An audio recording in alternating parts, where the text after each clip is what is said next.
Welcome dear students in the course Elect Agron 311 Agricultural Waste Management of your BSc AG degree program in 5th semester.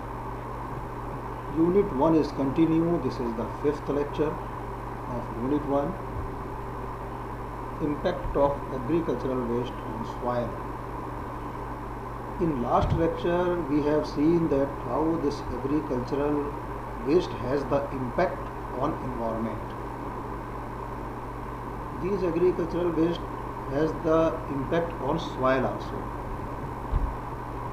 So after studying the agricultural impact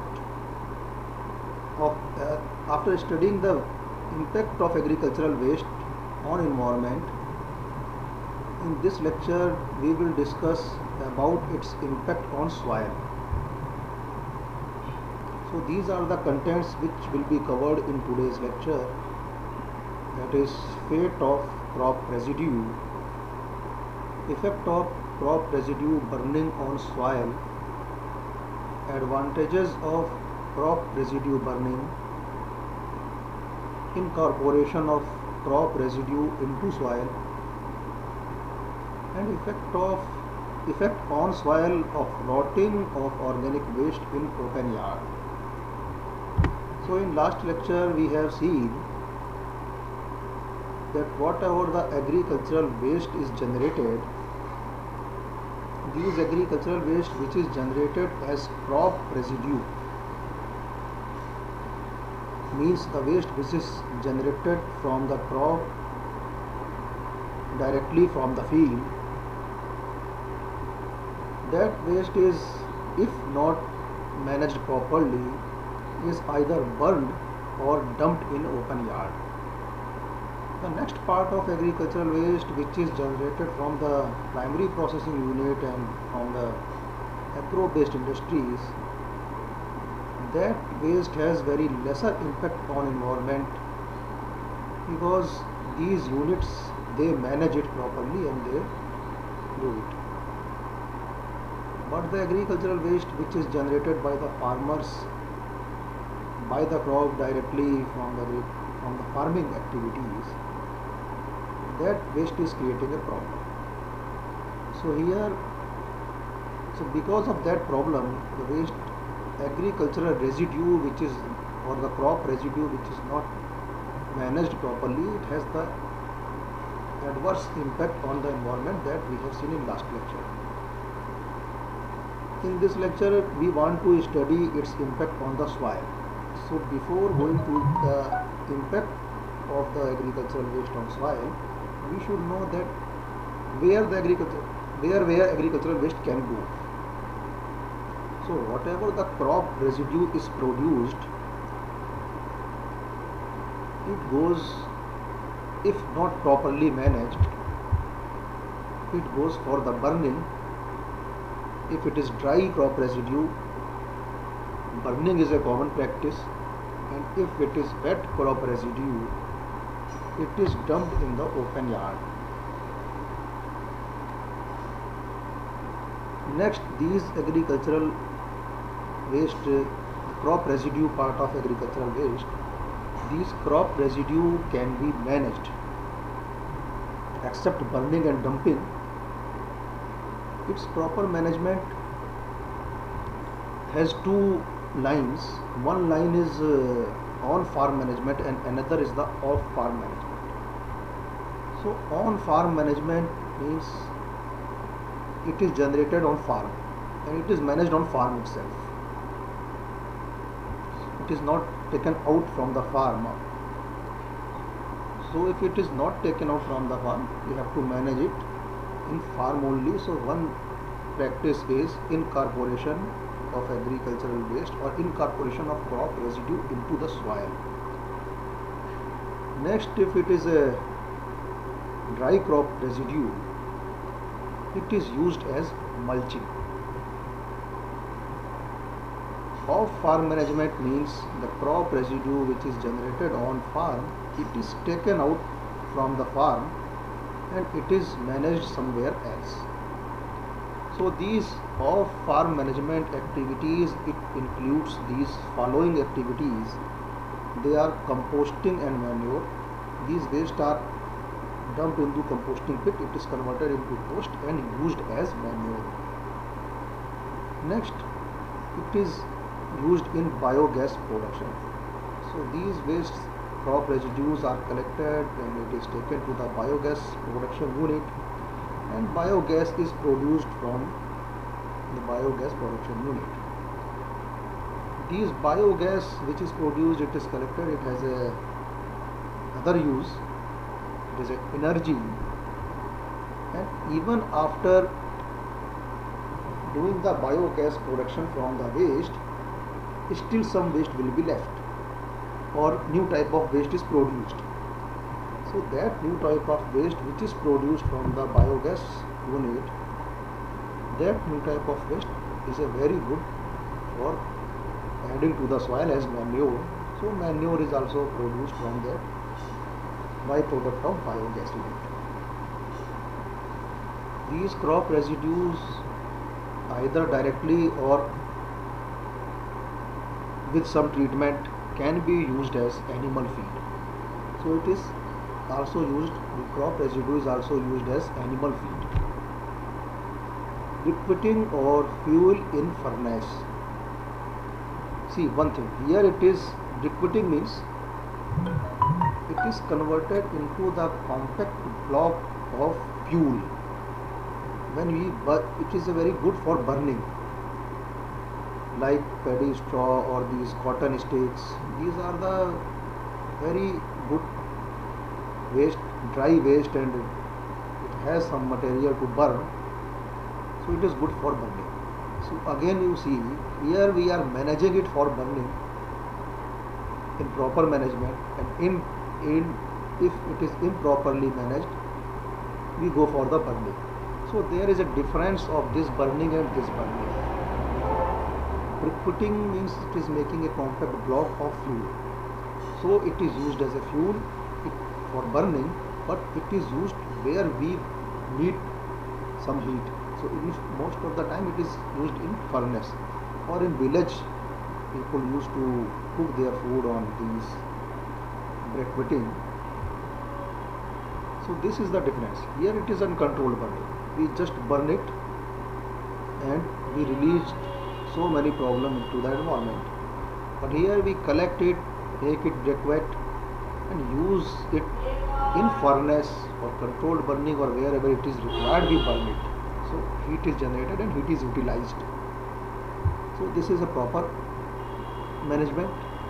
The process is same. Here we burn it. Here in improper management, again we burn it. But you can see the difference in both. Next is used to product alcohol after fermentation.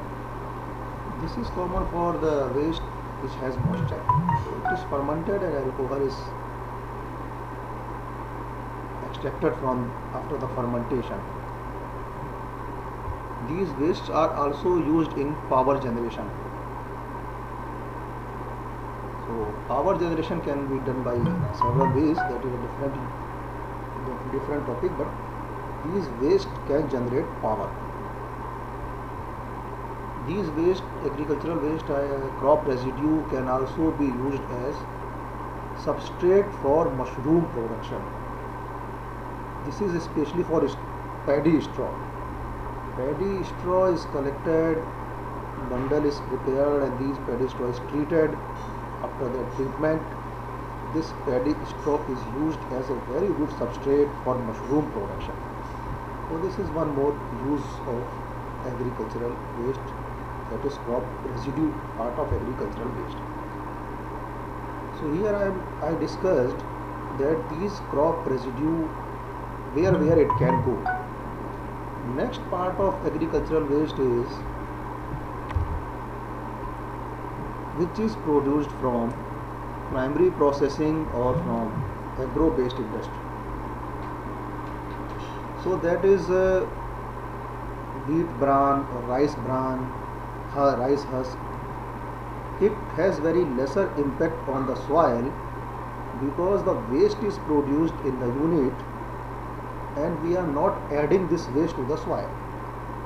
So when we are studying the impact of agricultural waste on soil, so first we should categorize the waste which is going to the soil. For example, waste generated from sugar mill. See, waste generated from sugar cane. When we grow sugarcane crop, sugarcane trash is generated as waste. We should study the impact of sugarcane trash on soil, because sugarcane trash is going to the soil. The next waste which is generated from sugarcane, that is generated in sugar mill, that is molasses and bagasse. This molasses and bagasse sugar mill is generating, and they are utilizing it in other activities. So this waste is not going to the soil. So there is no need to study the impact of waste generated from impact of organic waste or agricultural waste generated from the processing unit on soil. There is no need to study, because that waste is not going to the soil. That's why I have given you this information, that where it can go. See, if our crop residue, most of the time crop residue is going to the soil. That's why I have studied the fate of crop residue here. If it is DOC, for example, farmer is producing soybean, seed is the economic part of soybean. Farmer has harvested seed and supplied it to the oil extraction unit or edible oil extraction unit. Rest part is as residue left over the field, that is the other plant biomass. So that is crop residue. This crop residue is going into the field. From the oil extraction unit, when they extract edible oil from soybean, the remaining part is DOC, D-oil cake. The D-oil cake of soybean is a good source of protein. So that byproduct of edible oil factory, they supply these DOC to the other unit. They produce some proteinous diet from there. Even this DOC is very good feed for the animal. So animal feed is also manufactured from this DOC, and it is going to the animal feed. So you just see the fate of this agricultural waste. Only the plant part, plant biomass, which is rejected and remain in the field, that is crop residue that is going into the field. So we should study the impact of crop residue on the field. The DOC part, which is produced from the processing unit, it is not going to the field. So there is no need to study the impact of that waste on the soil. Yes, some DOC cakes are used to prepare manure, and it goes to the field. Their impact we will study. You know, their impact is beneficial, but that we will study.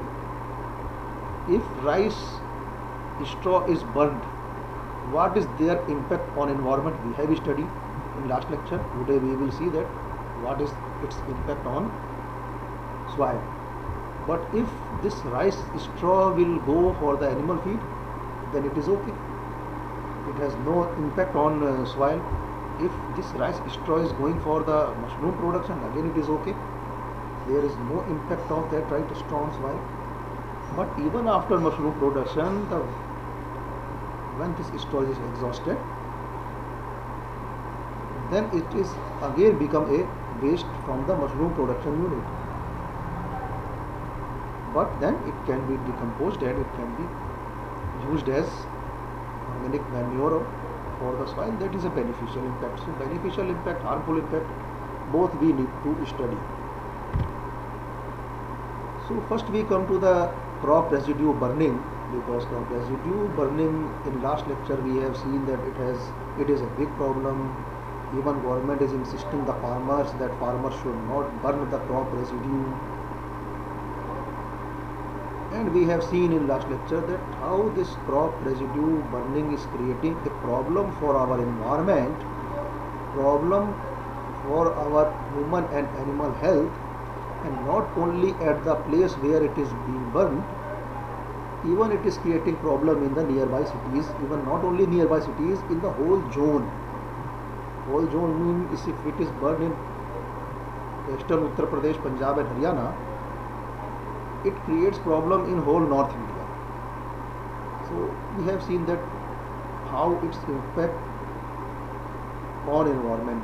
Today here we will see that how it impacts on the soil. In last lecture I have shown you a diagram. Crop burning has some harmful impact on soil also, loss of carbon, loss of biodiversity, loss of nutrients, degraded the soil productivity. If you remember that diagram, some points are taken from that only. So when crop residue is burned on the soil surface, it has the harmful impact on the soil that it lost the carbon from the soil. How it lost the carbon from the soil, why it lost the carbon from the soil, even in last lecture I have explained it. Today I am explaining you I have explaining you this aspect, this phenomena in relation to the soil. When crop residue is burnt, when there is a fire, so to spread the fire, to catch the fire, oxygen is required. Oxygen is present in the atmosphere. So this burning absorbs the atmospheric oxygen. It releases carbon dioxide. So oxygen is absorbed from the atmosphere. Then to release carbon dioxide, carbon is required. So from where carbon will come? These wastes are carbohydrates. So the carbon and hydrogen and oxygen of that waste are utilized to combine with oxygen to release the carbon dioxide. Next, lot of carbon is present on the upper layer of the soil. Because of this lot of heat created on the surface, and soil is a good conductor of heat. So almost upper layer of soil has got heat up, and that carbon is mobilized towards the heat, and this carbon is joined with the oxygen and carbon dioxide is released. So soil carbon is lost, and soil carbon, we want to conserve the soil carbon. We want to conserve our organic carbon in soil because it helps in our crop production. But by burning we are losing it, so it is a harmful impact of crop residue burning on soil. Result in reduced microbial activity. Definitely the microbial activities, because of the organic carbon present in the soil, there are so many microbes which are growing in the soil. These microbes, they are feeding on the carbon, but these microbes are very beneficial for our crop production because one, they condition our soil. Second, they solubilize the nutrients and make it available to the plants. But because of lot of heat, because these microbes can survive at certain heat, when we heat up the soil extensively, these microbes will kill. So there is a reduction in microbial activity in the soil. It affects soil nutrient cycle potential. Soil nutrient cycle potential is affected, and it is badly affected. One, carbon is lost. Another, phosphorus, potash and nitrogen, because nitrogen is highly volatile.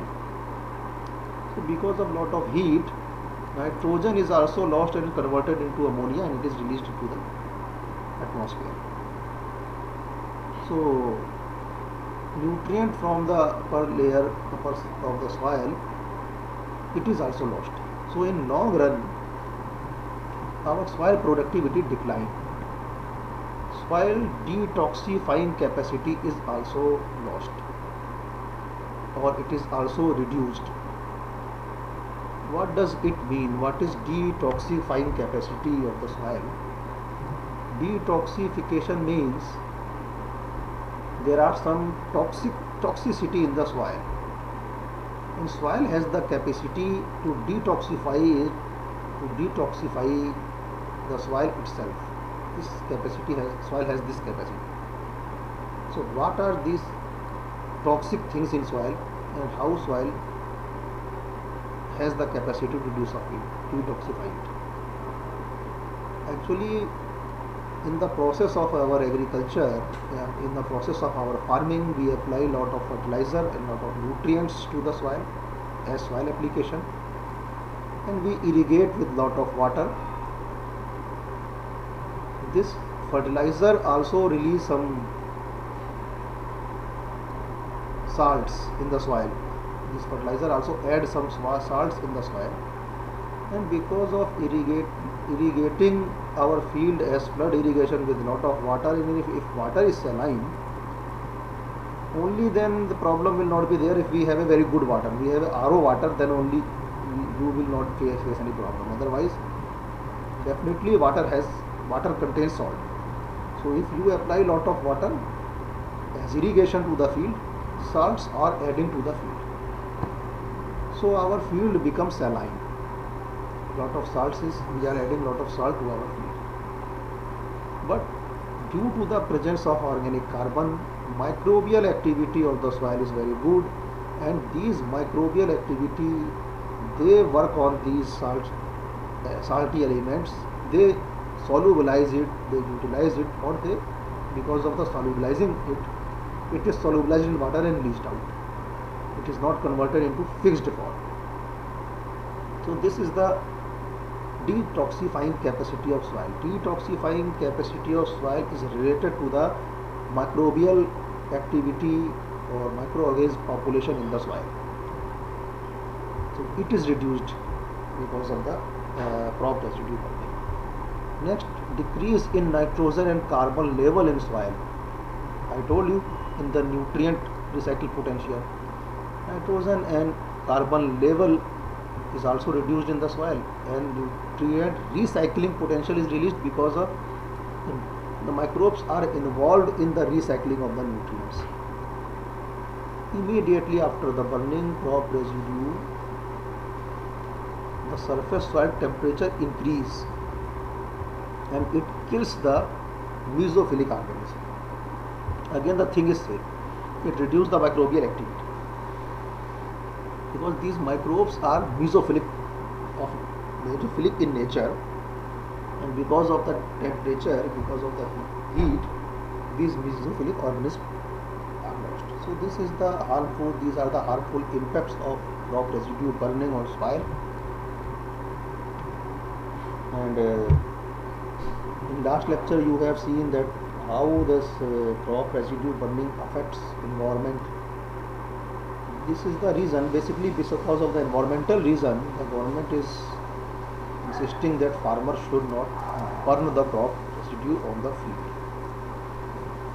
This last point which I want to tell you, generally I don't tell this point to the farmers, but if I visit the farmers and I see that farmers are facing a lot of problem, then I can advise the farmers to burn the soil residue. You are doing BSc agriculture, after that you will go to the farmer.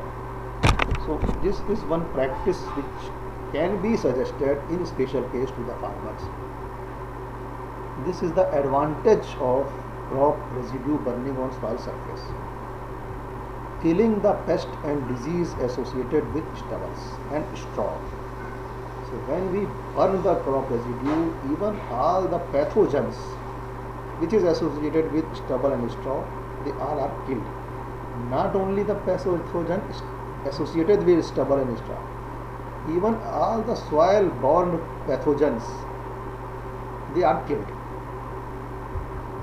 So this practice sometime can be followed just to kill the soil borne pathogen and to make our soil healthy. This is the only beneficial effect of crop residue burning. Here I want to quote the example of Rajasthan, where people are growing vegetables like this cucumber and other vegetables, beans. Nowadays, nematodes are a big problem. Disease, insect, and nematodes.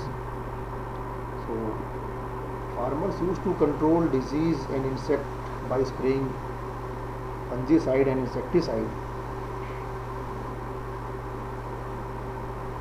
But this nematode is a big problem, even especially for vegetables. Nematodes are creating problem nowadays for a lot of crop, but especially for vegetables, nematode is a big problem. Nematodes are killing the crop. Nematodes are affecting the yield of vegetables, and vegetables are high value crops, so nobody wants to sacrifice the yield of vegetable. And nematode is a big problem for agricultural scientists nowadays, because its correct management or its correct control cannot be discovered yet. Scientists are working on it. Whatever the measures we suggest, soil fumigation, soil sterilization, or growing this marigold in the soil, whatever the measures we are suggesting to control the nematode, they can just provide you the relief. But nematode cannot be controlled, because scientists are still working on it to find out the best control measures or best management practice of nematode. So nematode is a new pathogen or new problem after this fungus and after insect. Nowadays, nematode is creating a problem. So in Rajasthan, when we see that farmers are growing vegetables and they are bearing a lot of loss because of nematode, so if they burn the crop residue on the soil surface, these nematodes are killed. So next 3 seasons or next 3 years, this problem will not arise. So crop residue burning is not desirable all the time, but if soil-borne pathogens, the population of soil-borne pathogens are increasing, this practice can be followed. This is the only advantage practice of crop residue burning on soil. That's why I have written this the last line in italics. This is the advantage of crop residue burning. Now you will tell, sir, since 2 days you are telling that crop residue burning is harmful. Is it any advantage also? So one advantage I told you in previous slide. This is advantage of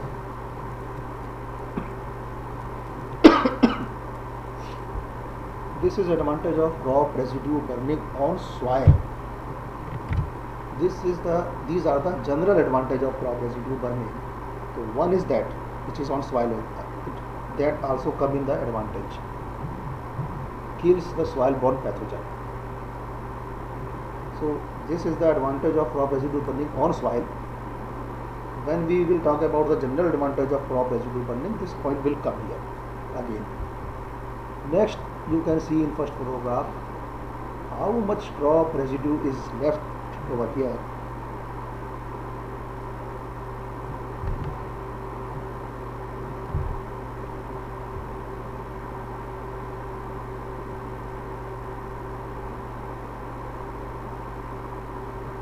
How much crop residue is left on the field, and farmers are to cultivate next crop. So this will be a big problem to prepare the field for the next crop.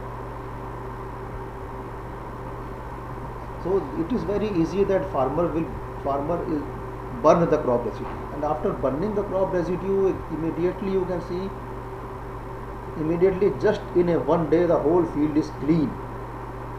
Here you see the whole field is clean, you just plow it and sow the next crop.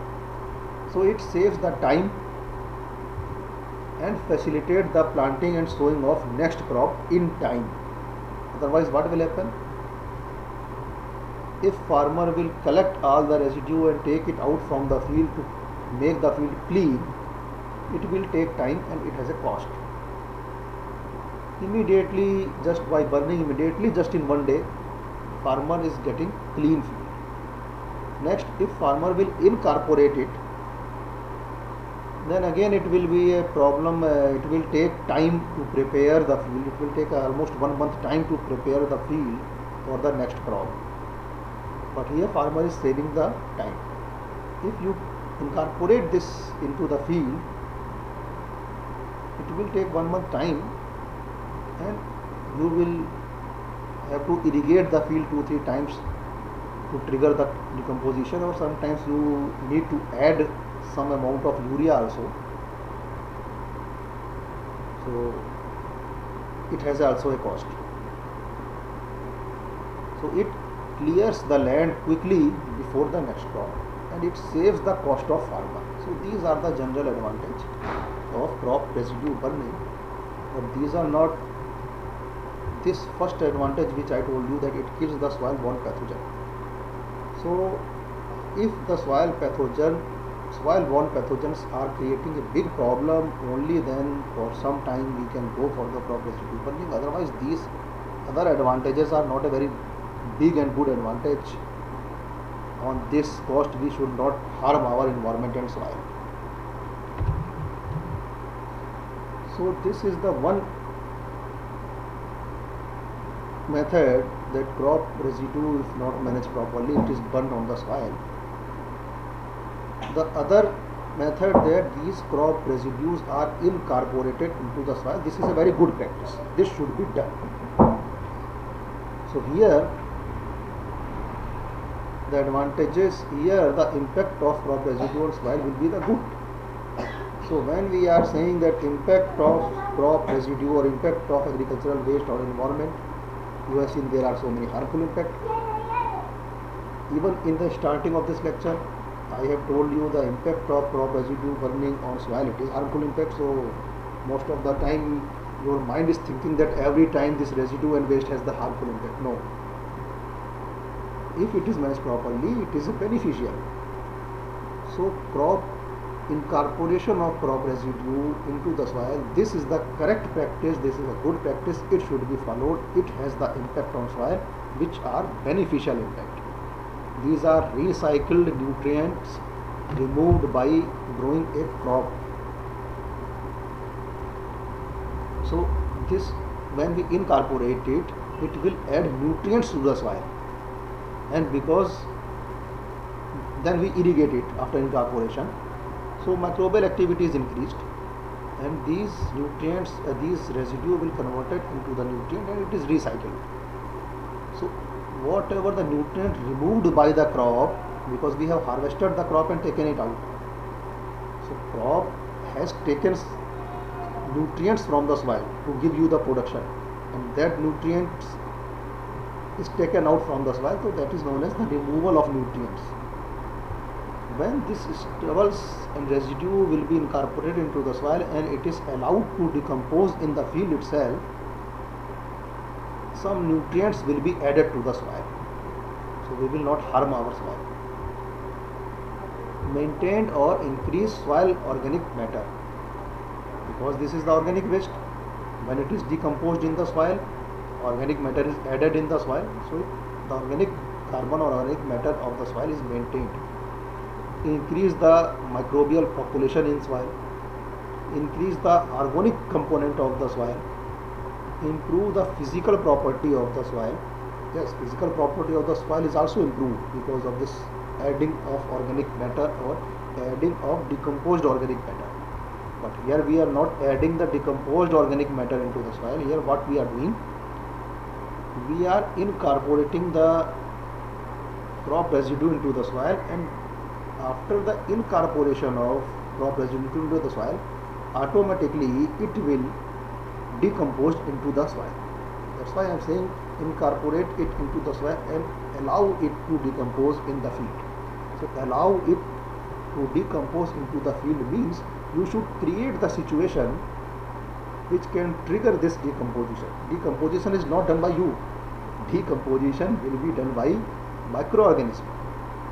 You have to provide the environment to work for the microorganisms. So you should irrigate the field so that in proper moisture microorganism can work properly.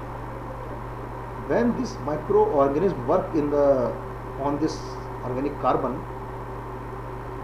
they assimilate nitrogen.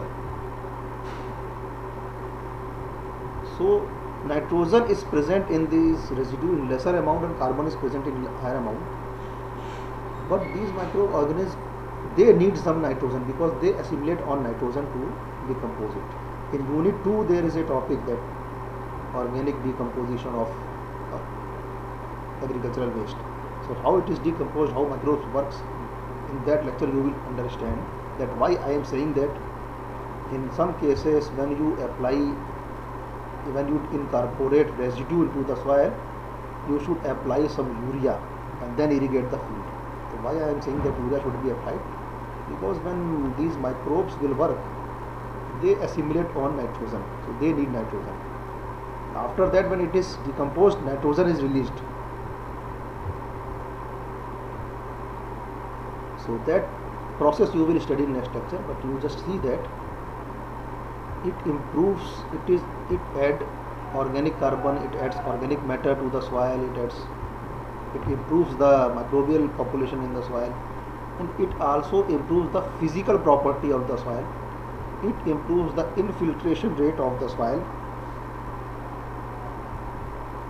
and it decreases the soil erosion potential also, because these soils are very much bound with this organic matter and the erosion potential of the soil is also reduced. So these are the impact of crop residue if it is incorporated into the soil. These are the beneficial impact. Effect on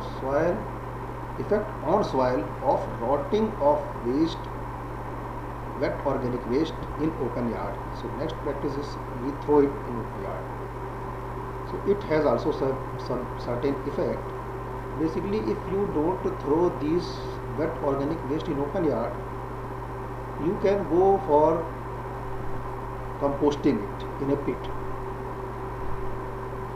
When you compose, still these compounds will be generated, because if you throw it in open yard, automatically it will decompose, and it will decompose, it will give you the organic matter. But there is a slight difference in open yard decomposition and in controlled decomposition in a certain place or in a pit. Accumulation of volatile fatty acid in soil and in leachates due to the acid formation during hydrolysis of organic waste. This is one impact, because when these organic waste are dumped in open yard, actually what happens when you go for the controlled decomposition, still this acid formation will occur there. But here the stage is same, so it will created for some time, then it is utilized. But what happens in case of open dumping, this process will be for a longer time. This volatile generation of volatile fatty acid, this process will be for a longer time.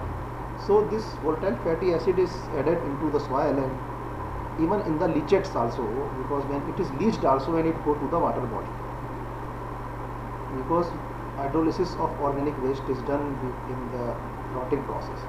So it decreases the pH of soil from 7.5 to 6.5, which is a very good thing. pH should be decreased, but it is impacting the soil of only that yard where it is dumped. Increase the biochemical oxygen demand of the soil. Increase phenol content in soil. This is the harmful effect, because phenol is what happens in case of open yard dumping, aerobic decomposition and anaerobic decomposition, both processes occur simultaneously. So phenol content is also increasing and it is added in the soil of that site and soil of the nearby area. Eutrophication is also a problem which you can find. So eutrophication in soil and eutrophication in border body. What is eutrophication? You know it. You should know it, because I have already explained it. Organic manure can be found from the yard after complete decomposition, and that can be used in the field. Whether it is open yard dumping and it is naturally decomposing, but if it is completely decomposed, then good organic matter can be received from that yard. But what happens in case, because the stages are different, because some farmer will dump it today, some farmer will dump some fruits, some other type of fruits after 15 days, some farmer will dump their other type of fruits in after 15 days. So the complete decomposed manure to find from the open yard is very difficult. But if it is complete decomposed food, so organic manure can also be received from that yard. So these are the harmful and beneficial both impact on the soil of rotting of the organic waste in open yard. So here I have told you the impact of agricultural waste, impact of crop residue on soil if it is burned, or if it is incorporated, or if it is open yard. In next lecture I will tell you the impact of agricultural waste on soil if it is used as mulching, if it is used as composting and manure, and next, if it is not going to the soil, how will it impact the soil? So in next lecture some more points will be discussed, and today we have learned that harmful and beneficial impact of agricultural waste, because in last lecture, when the last lecture ended, probably you people were thinking about the harmful effect of the agricultural waste only. So it is always not harmful, it has some beneficial impact. To understand the correct and incorrect method of waste handling. So through this lecture, probably you have understood this point also, that crop residue, how it is handled correctly or it is handled incorrectly, what are these methods. This article you can read, Crop Residue Burning Consequences on Soil Microbes. Harit Dhara is a magazine in which this article was published in July to December issue of 2019. Thank you very much.